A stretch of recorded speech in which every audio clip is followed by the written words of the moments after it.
नमस्ते। चलिए आज के इस ताज़ा और ऊर्जा से भरे विश्लेषण में सीधे शुरुआत करते हैं। आज हम एक बहुत ही शानदार सफर पर निकलने वाले हैं, राजस्थान के सबसे दक्षिणी जिले बांसवाड़ा को डिकोड करने के लिए।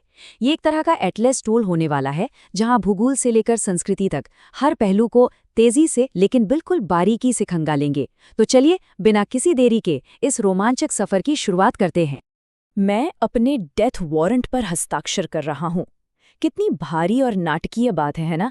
खैर, ये ऐतिहासिक बयान 25 मार्च 1948 को बांसवाड़ा के शासक महारावल चंद्रवीर सिंह ने दिया था। ये तब की बात है जब बांसवाड़ा का विलय राजस्थान के एकीकरण के दूसरे चरण में हो रहा था। असल में ये एकीकरण महज कोई राजनीतिक घटना नहीं थी, बल्कि पूरी रियासत के अस्तित्व का एक निर्णायक मोड़ था। अब वागड़ क्षेत्र की इस भव्य पहचान की बात करें तो जब भी राजस्थान का नाम आता है, अक्सर जहन में सूखे रेगिस्तान की छवि उभरती है। लेकिन ये हिस्सा बिल्कुल अलग है। ये राजस्थान का सबसे दक्षिणी जिला है। इसे 100 द्वीपों का शहर भी कहा जाता है और सबसे दिलचस्प बात, ये मानसून का प्रवेश द्वार है, जहां अरब सागर की शाखा सबसे पहले झमाझम बारिश लाती है। साथ ही इसे सागवान का उद्यान भी कहते हैं, क्योंकि यहाँ सागवान के बहुत घने जंगल मौजूद हैं। बिल्कुल अलग तस्वीर है ना? इतिहास के पन्नों को पलटकर देखें तो पता चलता है कि बांसवाड़ा और डूंगरपुर की नींव असल में कैसे पड़ी। वागड़ प्रदेश के शासक थे महारावल उदय सिंह। उनके 2 बेटे थे। बड़े बेटे डूंगर सिंह ने डूंगरपुर की स्थापना कर दी, जबकि उनके दूसरे बेटे जगमाल ने इस खूबसूरत बांसवाड़ा को बसाया। ये छोटा सा विभाजन इस पूरे दक्षिणी क्षेत्र के इतिहास का एक बहुत ही महत्वपूर्ण हिस्सा है। इतिहास से आगे बढ़कर अब इसके भौगोलिक आधार को फटाफट समझते हैं। ये पूरा हिस्सा पूर्वी मैदानी भूभाग और माही बेसिन में आता है। यहाँ की जलवायु कोपेन के वर्गीकरण के अनुसार AW यानी अति आर्द्र प्रकार की है। मतलब यहाँ 90 से 120 सेंटीमीटर तक की शानदार बारिश होती है और लाल लेटराइट मिट्टी पाई जाती है। और एक बड़ा फैक्ट, कर्क रेखा बिल्कुल इसके बीच से होकर गुजरती है।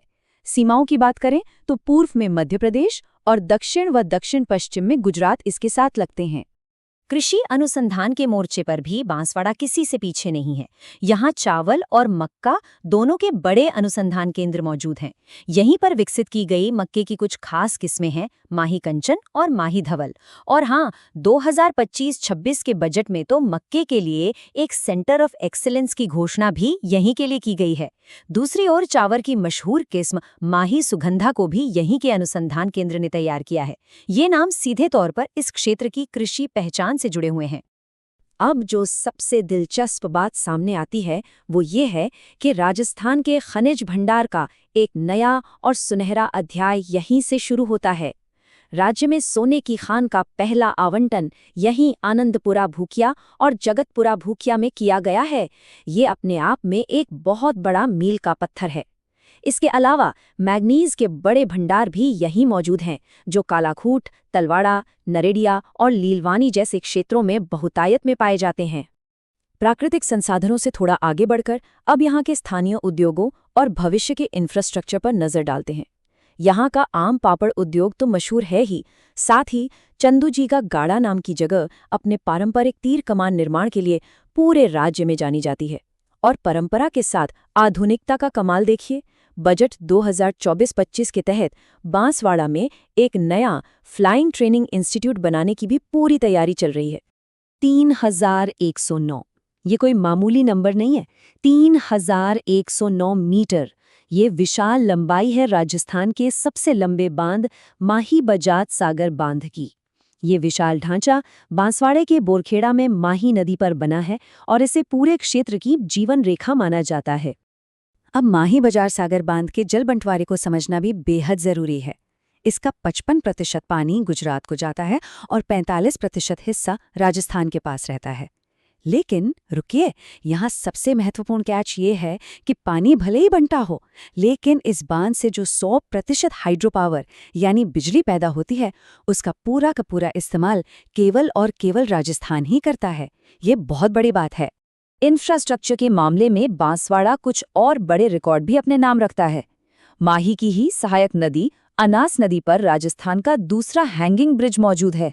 इतना ही नहीं, नापला गांव में राज्य का दूसरा परमाणु ऊर्जा संयंत्र माही परमाणु संयंत्र भी स्थापित किया गया है। ये चीजें साफ तौर पर दिखाती हैं कि ये जिला विकास के मोर्चे पर कितनी तेजी से आगे बढ़ रहा है। चलिए, अब इस सफर को थोड़ी सांस्कृतिक और आध्यात्मिक दिशा में मोड़ते हैं। बारीगामा में स्थित घोटिया अंबा और पास ही मौजूद घाटेश्वर मंदिर बहुत ही खास हैं। यहाँ चैत्र अमावस्या को एक विशाल मेला लगता है, जिसे आदिवासियों का दूसरा कुंभ कहा जाता है। इसके अलावा केला पानी तीर्थ है, जिसे पांडवों का कुंभ माना जाता है। यहाँ एक पौराणिक रामकुंड भी है, जिसके बारे में किंवदंती है कि इसकी गुफा अंदर ही अंदर सीधे घोटिया अंबा तक जाती है। इन स्थानों का महत्व यहाँ के समुदायों के लिए बहुत गहरा है। आस्था के एक और बहुत बड़े केंद्र की बात करें तो तलवाड़ा में स्थित त्रिपुरा सुंदरी मंदिर का नाम सबसे ऊपर आता है। इस देवी को तुरताई माता और महालक्ष्मी के नाम से भी पुकारा जाता है, जहां इनकी 18 भुजाओं वाली भव्य मूर्ति है। ये पांचाल जाति की कुलदेवी तो हैं ही, साथ ही राजस्थान की प्रमुख राजनेता वसुंधरा राजे की भी ये बेहद पूजनीय आराध्य देवी मानी जाती हैं। एक और बहुत ही रोचक और स्थानीय मान्यता है, जो बड़ौदिया के पास पावागढ़ चोटी पर स्थित नंदिनी माता मंदिर से जुड़ी है। यहाँ जो भी श्रद्धालु आते हैं, वे अच्छे भाग्य और सुख शांति की कामना करते हुए रास्तों के छोटे छोटे पत्थरों से घर बनाते हैं। ये छोटी सी सांस्कृतिक मान्यता इस जगह के भूगोल और यहाँ के लोगों के विश्वास को एक बेहद खूबसूरत धागे में पिरोती है। इस क्षेत्र की वास्तुकला या स्थापत्य कला की भव्यता भी किसी से कम नहीं है। अर्थूना के मंदिर, जो कभी वागड़ की पहली राजधानी थी, वहां परमार शासकों ने पंचायतन या सप्तायतन शैली में शिवजी को समर्पित बेहद खूबसूरत मंदिर बनाए थे। छींच में एक दुर्लभ ब्रह्मा मंदिर और छींच माता का मंदिर मौजूद है। वहीं हारन नदी के किनारे कालिंजरा के जैन मंदिर ऋषभदेव जी को समर्पित हैं और पाराहेड़ा में एक ऐतिहासिक शिव मंदिर है। इन सबको एक साथ देखने से यहाँ की वास्तुकला की विविधता का अंदाजा आसानी से लग जाता है। बांसवाड़ा की सांस्कृतिक प्रथाओं की विविधता भी सच में बहुत शानदार है। दिवासा या हरियाली अमावस्या के दिन बैलों और जानवरों की पूजा कर प्रकृति के प्रति सम्मान दिखाया जाता है। आंवली जारस के दिन कुंवारे लोगों द्वारा उपवास रखने की एक अपनी अनूठी परंपरा है। और इसी जिले में दाऊदी बोहरा संप्रदाय का एक बेहद पवित्र स्थल अब्दुल्ला पीर की दरगाह भी मौजूद है। हर रंग है यहाँ। अब हम इस विश्लेषण के सबसे गंभीर और ऐतिहासिक रूप से सबसे भारी हिस्से की ओर बढ़ रहे हैं। मानगढ़ धाम, एक ऐसा नाम जो असीम बलिदान और अदम्य साहस की याद दिलाता है। इसके ऐतिहासिक घटनाक्रम पर नजर डालें तो 1913 से पहले मानगढ़ धाम महान संत गोविंद गुरु की कर्मस्थली बना था। लेकिन फिर 17 नवंबर 1913 को एक दिल दहला देने वाली घटना घटी। संप सभा की एक शांतिपूर्ण बैठक चल रही थी और उस पर गोलियां चला दी गईं। इस ऐतिहासिक शहादत की याद में आज भी बड़े आयोजन होते हैं, जैसे 2022 में हुआ धूली वंदना कार्यक्रम, और 2024 में भारत के राष्ट्रपति ने भी यहाँ का दौरा किया, जहां उनका स्वागत पारंपरिक दागी नृत्य से किया गया था। 1500 से अधिक, जी हाँ, इस 17 नवंबर 1913 के दिन 1500 से अधिक निर्दोष आदिवासी भाई बहनों ने अपने प्राणों की आहुति दे दी थी। इतनी बड़ी शहादत के कारण ही मानगढ़ धाम को राजस्थान का जलियांवाला बाग कहा जाता है। ये संख्या सिर्फ एक आंकड़ा नहीं है, ये स्वतंत्रता और अपने अधिकारों के लिए चुकाई गई एक बहुत बहुत बड़ी कीमत है। और आज उस महान बलिदान का सम्मान कैसे किया जा रहा है? ठीक इसी स्थान पर एक भव्य मानगढ़ धाम पैनोरामा स्थापित किया गया है। इसके अलावा बांसवाड़ा में गोविंद गुरु जनजातीय विश्वविद्यालय की स्थापना हुई है। इसी यूनिवर्सिटी में एक नया संविधान पार्क और संविधान स्तंभ बनाया गया है।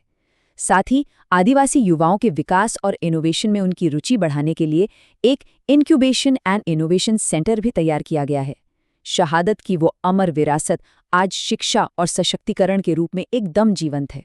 और ये बहुत ही शानदार तरीके से दर्शाता है कि कैसे एक ही जिले ने राजनीति और खेल दोनों में इतिहास के पन्नों पर अपनी इतनी गहरी छाप छोड़ी है। यशोदा देवी जी 1953 में प्रजा सोशलिस्ट पार्टी से राजस्थान की पहली महिला विधायक बनी। हरिदेव जोशी जी, जो खांदू से थे, उन्होंने पहली से लेकर लगातार 10वीं विधानसभा तक चुनाव जीतकर एक अनोखा रिकॉर्ड ही कायम कर दिया। और खेल जगत में भी बांसवाड़ा पीछे नहीं है, क्योंकि मशहूर क्रिकेटर हनवंत सिंह का संबंध भी इसी मिट्टी से है। तो मानसून के प्रवेश द्वार से लेकर मानगढ़ धाम की अमरगाथा तक बांसवाड़ा का ये सफ़र कितना अद्भुत और विविध रहा। आज के इस ताज़ा विश्लेषण में बहुत सी महत्वपूर्ण जानकारियों को डिकोड किया गया। अब बारी है एक नए सफ़र की। विचार करने वाली बात यह है कि राजस्थान के किस जिले, क्षेत्र या ऐतिहासिक गाथा को अगले विश्लेषण में डिकोड किया जाना चाहिए। आइए, हमेशा की तरह ऐसे ही सीखते रहें और आगे बढ़ते रहें।